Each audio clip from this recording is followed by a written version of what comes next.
Sekarang kalau kepada anak-anak semacam itu sudah diberikan pendidikan seks, saya khawatir. Kadang-kadang tidak dididik saja sudah lancar kok. يا أيها الإنسان إنك كادح إلى ربك كدحا فملاقيه. Saudara kaum muslimin rahimakumullah. Belakangan ini orang sering membicarakan pendidikan seks bagi anak-anak.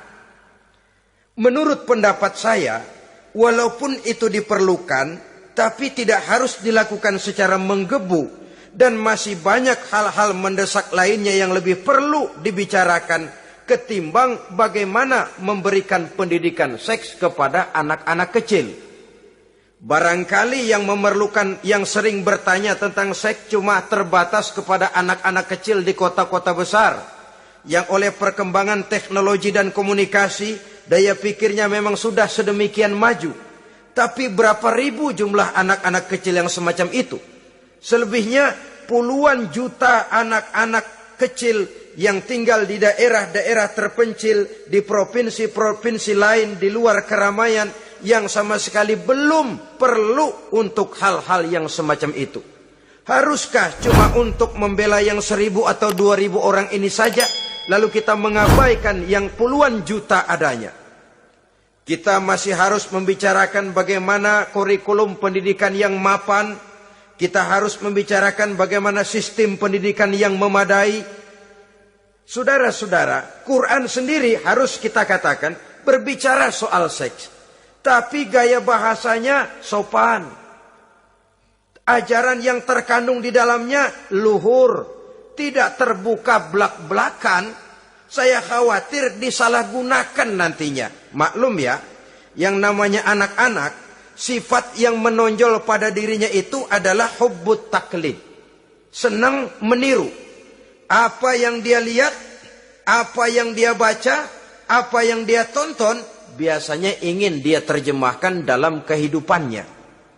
Kadang-kadang kalau habis baca komik Superman, dia kepengen jadi Superman. Itu anak kecil. Habis baca buku Si Buta dari Gua Hantu misalnya, pengen jadi si buta dari gua hantu, nyari kayu bikin tongkat. Biasa, itu watak yang namanya hubbut taklid. Sekarang kalau kepada anak-anak semacam itu sudah diberikan pendidikan seks, saya khawatir. Kadang-kadang tidak dididik saja sudah lancar kok. Apalagi kalau sampai dilakukan pendidikan, khawatir disalahgunakan.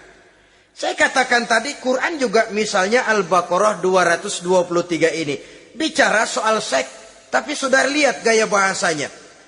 Nisa'ukum harsul lakum fa'tu harthakum anna syi'tum. Istrimu adalah sawah ladangmu, cangkulah sawah ladangmu menurut cara yang kamu suka. Mau cangkul sambil mundur juga boleh.